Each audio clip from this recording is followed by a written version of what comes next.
Manong, kayo po ba yung nababalita na magaling na albularyo dito? Ako nga, Ipapagamot ko po sana tong anak ko. Paano po ba yung paraan niya ng panggagamot? simple lang. Ginagamitan ko lang ng mahiwaga kong dila. Paano pong dila? Kapag babae yung nagpapagamot, dinidilaan ko lang yung parte na masakit. Ayun, gumagaling na agad. Wow, kakaiba yun Manong ah. Paano naman po kapag lalaki yung nagpapagamot? Kapag lalaki, iba naman. Tinatapik-tapik ko lang yung parte na masakit.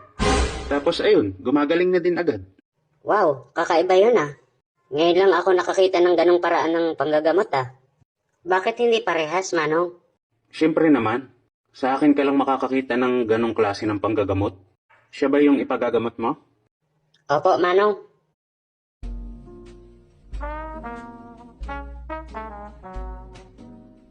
Magandang bini-bini. Ayos, jackpot na naman ako. Pag siniswerte ka nga naman oh. Ano ho yan Manong? Wala. Sabi ko ang ganda nitong anak nyo. Kamukha nyo. Siyempre anak ko yan mana sa nanay. Naniwala naman agad. Joke lang naman yun. Iha, huwag ka mag-alala. Gagaling ka agad. Huwag kang mahiya ha. Walang mali siya tong ginagawa ko. Ano ba sumasakit sa'yo, Iha? Ito po, Manong, singit ko. Ito po yung sumasakit. Ganun ba? Huwag ka mag-alala, Iha. Gagaling agad yan. Mga 10 minuto ko lang didilaan yan. Magaling na yan. Ho? 10 minuto? Ang tagal naman nun. Ganun talaga, Iha. Sa iba nga, 15 minutos pa ginagawa ko eh. Para siguradong galing agad. Ganun ako kapulido dumila. Manggamot pala. Ganun po ba? Manong, baka hindi kayo makatagal ng 10 minuto sa akin. Ikaw talaga? Marami na ako napagaling gamit ang mahiwaga kong dila. Ngayon pa ba naman ako sasablay? Kayo po bahala. Basta sigurado gagaling ako, Manong, ha?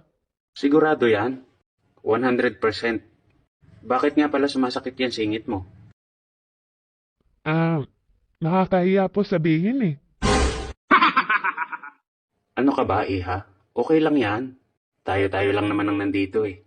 Kasi ho, Manong, malapad na ho kasi yung buni ko dito eh. Mahapdi ho na Makati. Sana mahiyangan sa mahiwagan yung dila. Iha, baka pwede sa doktor ka na muna magpagamot. Masama kasi pakaramdam ko ngayon eh. May singaw yung dila ko. At saka nahihilo rin ako.